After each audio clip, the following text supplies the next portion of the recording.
Hey, what's going on, everyone? So today we are checking out a video about the history of Kenworth trucks. In the future, I'm wanting to get into some of the newer style trucks, but in order to go into the future, you need to look into the past. So that's what we're doing today. All right, let's go ahead and take a look. In 1912, brothers George and Louis Gerlinger founded a car and truck dealership known as Gerlinger Motor Car Works. Okay. In 1915, the brothers decided to build their own truck with a more powerful inline six-cylinder engine called the Ger-6. The Ger-6 sported a steel frame and lots of power, which made it ideal for logging. 1 year later, in 1916, the company moved to Tacoma, Washington. In 1917, Gerlinger Motor Car Works was purchased by Edgar K. Worthington and his business partner, Frederick Kent, who renamed the company Ger-6 Motor Company. In 1919, Kent retired from the business, and his son, Harry Kent, became Worthington's new partner. In 1923, the company now known as Kenworth Truck Company was established as a combination. Okay, so you got H.W. Kent and E.K. Worthington. Okay, so those were the founders, basically, that brought the name Kenworth to life. Very cool. Of the owners' last names Ken and Worth. Headquarters were also moved to Seattle during this name change. Early Kenworth trucks were made this same year in 1923 with six-cylinder gasoline engines. If this truck here that's hauling this giant log is just off of a six-cylinder engine, that's pretty nuts. Gasoline engines. 78 were built in the first year. With that being said, customization quickly became Kenworth's hallmark. Kenworth strived to satisfy customer wants and needs, and almost any type of vehicle would be built upon request. Nice. Throughout the 1920s, Kenworth would continue to grow. Their innovative all-steel frame, pneumatic tires, 7-speed transmissions, and so they said innovative pneumatic tires. So prior to a certain time period, they just had solid rubber. And the issue with that is overheating, because if it's going on longer journeys, the heat needs to be dispersed somehow. And the best way to do that is with air. And recently I've seen, specifically in construction equipment, them doing the honeycomb-shaped tires that are solid, but they have the gaps in the middle. This way it can help disperse the heat that way. They've tried doing that on cars and stuff, but construction equipment doesn't go down the road nearly as fast as what cars do, and it ends up becoming a problem that way. So they're still innovating on that front, even to this day. More comfortable cabs made them second to none. This steady growth led to the opening of a new factory in Seattle in 1929. I didn't realize Later they were that from same Seattle. year, the Great Depression struck the U.S. and left Americans across the country devastated. During the Great Depression, production and growth slowed, but Kenworth remained aggressive. With this mindset, they began developing new markets and strategies. To offset their decline in truck sales, Kenworth began producing fire trucks and buses as their new specialties. In 1933, Kenworth takes the industry by storm when they become the first American truck manufacturer to install diesel engines as standard equipment in their vehicles. I didn't realize that Kenworth was the first one to do diesel engines. And it's cool that they're pivoting based on the customer's demands or the economy. And in order to stay relevant and good in a bad economy or through changing times, you have to change with the times.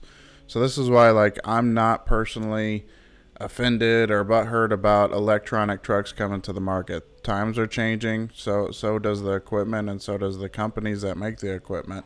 You have to change with the times, otherwise you will fall by the wayside. All right. Another big year for Kenworth happens in 1936 when they introduce their very first sleeper cab. I didn't realize it was that long ago that the sleeper cabs became a thing. The 500 series was introduced by Kenworth. Just when it seemed like nothing could stop them, in 1941, World War II began. Kenworth's Seattle plant was quickly converted to crafting nose sections, bomb bay doors, and bulkheads for B-17 and B-24 bombers. No kidding. After Pearl Harbor, Kenworth began production of M1 wreckers. These wreckers were heavy-duty, six-wheel drive vehicles armed with special combat equipment. In 1945, Pacific Car and Foundry purchased the Kenworth Company. After lots of wartime experience working with aluminum aircraft parts, Kenworth was better able to pioneer lightweight chassis. In 1948, the first post-war truck with a cab-over engine layout was introduced with the 500 series bullnose model. This version used door. That's a cool looking truck. It's almost weird to see trucks like that nowadays with the way they look. But it's cool that they started working for the war efforts and making equipment for that. And then they gotten back to their roots of making trucks, and they took what they knew from the war and making stuff for that and put it into their trucks. It's really cool that they did that. Roof elements and chassis from the conventional 500 series models of the 1930s. Continuing through the late 1940s and early 1950s, Kenworth maintained its reputation of satisfying customer needs, and in 1951, they released the 853 model. The 853 truck was a specialized rig built for use in the oil fields of the Middle East. This 853 truck was built with special radiators and balloon tires to keep them rolling through deep sand. Okay. A few years later, in 1955, the radical cab-beside engine design is launched and becomes an instant hit within the industry. So that basically looks like one of the yard trucks that you see the yard jockeys moving around the lot. That's interesting that it developed that long ago, that kind of style. In 1956, the 900 series is introduced as a conventional cab truck and replaces the 500 series. In 1961, Kenworth introduced the W900 conventional as a replacement. All right, now we're talking a W900. All right, so we're looking at one of the very first models of a W900. So a lot of what we would call the older style, the long nose trucks, kind of formed off of this one, it looks like. Very cool. Let's keep going. For the 900 series. This new truck brought several exciting changes, and many elements in the truck were completely redesigned.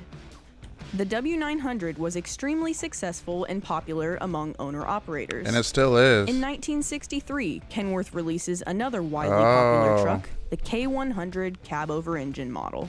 These K100 trucks were designed to maximize cargo with state length restrictions and were very well liked. While using a different frame and cab, the K100 models shared similar build characteristics with the W900s and other models, such as free-fit bolted frames and bulkhead doors with piano-style hinges. In 1960, yeah, that's kind of crazy. I've never driven a cab over personally, but I heard they bump you around like crazy. My biggest gripe with a cab over would most likely just be the space. It doesn't seem like there's a whole lot of space. This one seems to be a bit bigger than your average cab over, but I've driven a single axle Freightliner FLD, and even that didn't even have enough space in the back for my liking. So, all right, let's carry on. Pre-fit bolted frames and bulkhead doors with piano-style hinges. In 1967, the W900 underwent its first major change and was renamed the W900A. The biggest change made in the truck was a much wider hood. See, that looks like most of the trucks that you see out on the road that have the long nose. So it's W900A is what it's called. I'm sure they'll do away with the original W900 and just market this style of truck as the W900. But this style is all I've ever known it to be, is a W900. To accommodate for larger diesel engines. In 1972, the doors of the W900 were changed, with the model adopting larger windows and repositioned pull-style door handles. Also in 1972, the C500 is introduced and marketed almost exclusively in severe service configuration. Okay, so this looks like a logging truck. So basically this part is the trailer right here that attaches to the back, and then you put logs or trees. Basically, it's not even logs, it's trees from front to back, and then you got the headache rack up here to prevent things from coming through. The C500 shares the same cab as the W900, but uses a model-specific chassis offered in multiple axle configurations.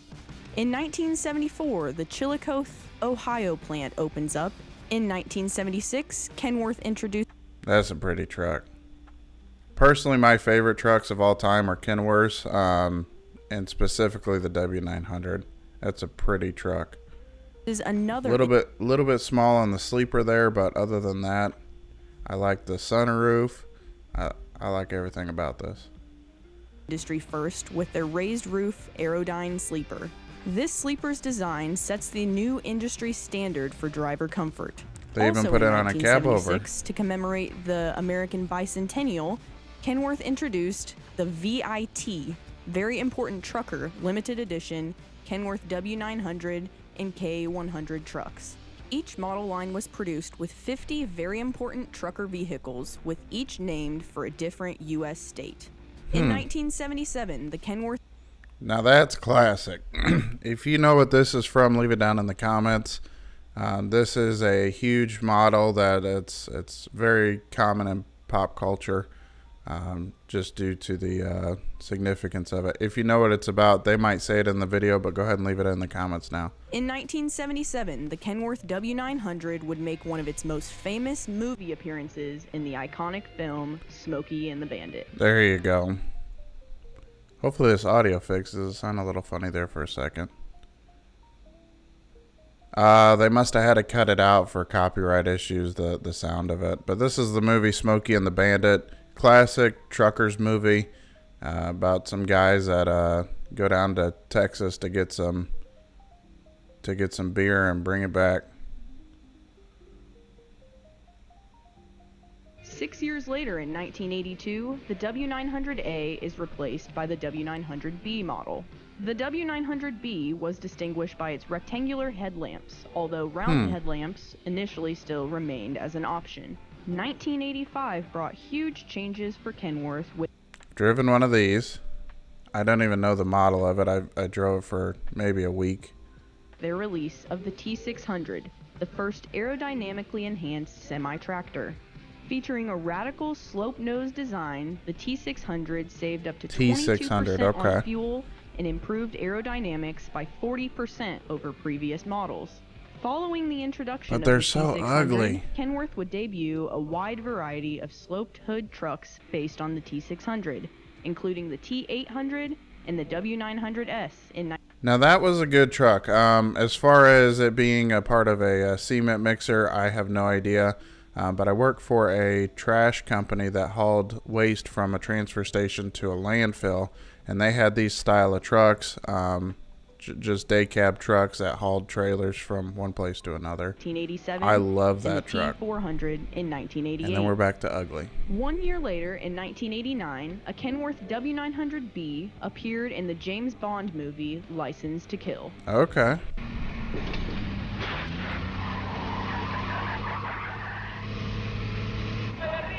Yeah, this is why a lot of trucks have a very big, and truckers in general just have this kind of folklore about it, because it's making appearances in movies and in pop culture through Smokey and the Bandit, this movie, and it seems like a really cool life to get into based off of the movies. So that's why it's very prevalent. Oh. All right, so we're breaking down this one. We got guys merging over with not enough room to merge over. I'm just messing. This is a movie.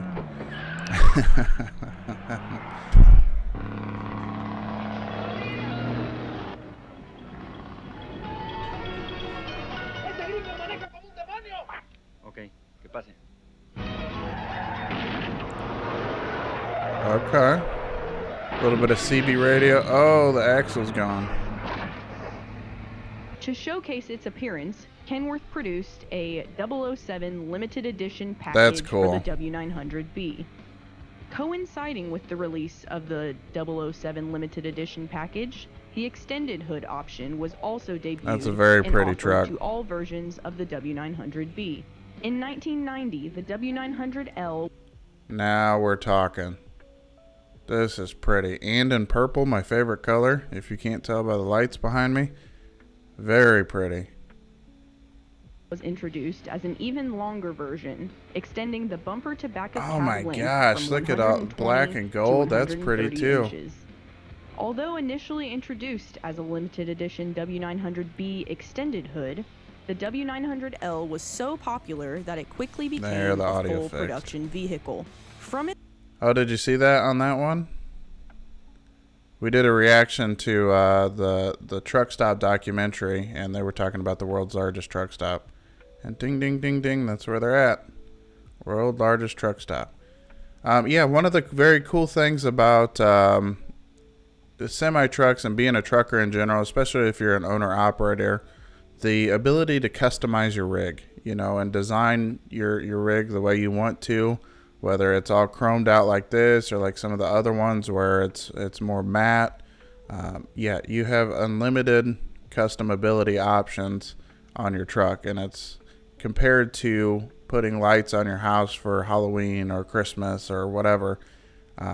You want to make it your own. All right, let's production carry on. vehicle.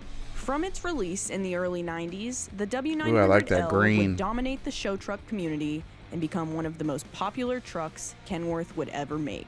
Yeah, If you'd still like to this day, if you're not in a long nose vehicle or a long nose truck and you're going to one of these truck shows and trying to win something, 9 times out of 10 you're not going to win. These are still the classic looking trucks that everybody loves and adores.